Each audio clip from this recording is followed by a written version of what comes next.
حضرت امام اعظم ابو حنیفہ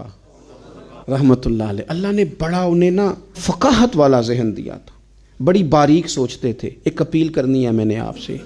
زیادہ باتیں نہ کریں، زیادہ ذہن کو الجھائیں نہ، ورنہ ذہن تھک جاتا ہے۔ تھوڑی دیر خاموشی اختیار کریں، اللہ کے فیصلوں پہ راضی رہنا سیکھیں، مختصر سی بات کریں، محسوس ہوگا کہ زبان پر حکمت جاری ہونے لگ گئی ہے۔ اور اپنے آپ کو تھوڑا محدود کرنے کی کوشش کریں، تھوڑا وقت مسلح پہ دیں، ایک کام زندگی میں کریں، زیادہ جگہوں پہ اپنے پیر نہ پھیلائیں، ورنہ کوئی کام بھی ٹھیک نہیں ہوتا۔ ایک کریں پر صحیح کر کے کریں، سونا کر کے کریں۔ اپنی زندگی میں جب آپ حکمت کے ساتھ، خوبصورتی کے ساتھ، تھوڑے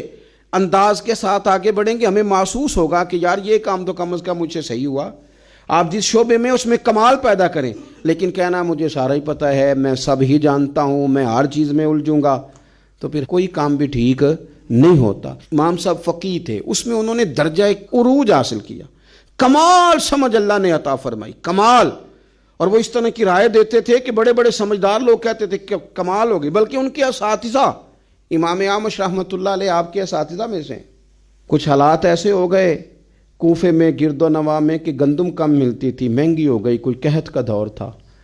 تو اب جو چیز کم ہو جائے وہ گھر والے اس کا مطالبہ بھی زیادہ کرنے لگ جاتے ہیں، جو پڑی ہوتی ہے اس پر توجہ نہیں ہوتی، جو نہیں ہوتی اس کا ذکر بار بار ہوتا ہے۔ تو آپ کی اہلیہ روز کہتی آٹا ختم ہو گیا ہے، اور روز تھیلا تھما دیتی آٹا لے آئے۔ اب اتنے بڑے عالم تھے، 2 4 5 دفعہ تو وہ گئے، پھر اب ہر جگہ سے ملتا بھی نہیں تھا، تو انہوں نے پھر تھمایا تھیلا، تو سمجھایا کہ نہ اتنا تنگ کرو، تھوڑا گزارا کرو، سب کے ساتھ ہی حالات ہیں۔ وہ پھر انہوں نے کہا تو غصہ بھی بندہ ہو جاتا ہے، تو غصے میں کئی دفعہ ہم ایسی بات بھی کرتے ہیں جو بعد میں ہمارا خیال ہوتا ہے کہ نہیں کہنی چاہیے تھی، یہ ذرا زیادہ ہو گئی یار، خود پچھتاوا ہوتا ہے، مانے چاہے نہ مانے، احساس ہوتا ہے کہ یہ جملہ تیز نکل گیا، نہیں کہنا چاہیے۔ تو امام صاحب اتنا ناراض ہوئے اپنی اہلیہ سے کہ کہنے لگے آج کے بعد تو نے تھیلا تھمایا نا آٹے والا یا آٹے کا کہا تو تجھے 3 طلاقیں، تو فارغ ہے میری طرف سے۔ بڑھاپا ہے، اتنی عمر ہے، اتنے سخت بات کہہ دی، اہلیہ رونے لگی، امام صاحب بھی پریشان ہو گئے۔ بعد میں انہوں نے پیغام دیا اب کرنا کیا ہے، کہنے لگے کچھ سوچتا ہوں۔ آپ کی اہلیہ کو پتہ تھا کہ امام اعظم ان کے شاگرد ہیں، ہمارے بڑے فرما بردار ہیں۔ انہوں نے نا 1 2 دن کے بعد پیغام بھیجا کہ اب آٹا بھی ختم ہے، کہنا بھی ان کو ہی ہے، اور انہوں نے بڑی سخت بات کر دی ہے کہ اب کہا تو 3 طلاقیں۔ تو امام صاحب سے مسئلہ پوچھا کہ اب بتائیں کرنا کیا ہے، پیغام بھی انہی کو دینا ہے، شوہر بھی میرے یہی ہیں، پردہ دار عورت ہوں، کسی سے بات بھی نہیں کر سکتی، اور انہوں نے کہہ دیا اگر آٹے کا میسج دیا تو 3 طلاقیں۔ تو امام صاحب کہنے لگے میری استانی سے، میری اماں سے جا کے کہو، مشکل بات ہی کوئی نہیں، استاد جی کو کہنا نہیں آٹا لے آئیں، کوئی ضرورت نہیں، جب وہ سو رہے ہونا تو آٹے والا تھیلا ان کے کرتے سے باندھ دیں،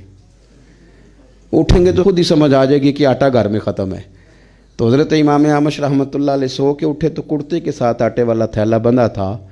دیکھ کے مسکرا پڑے، کہنے لگے بتاؤ ابو حنیفہ کے پاس کون گیا تھا،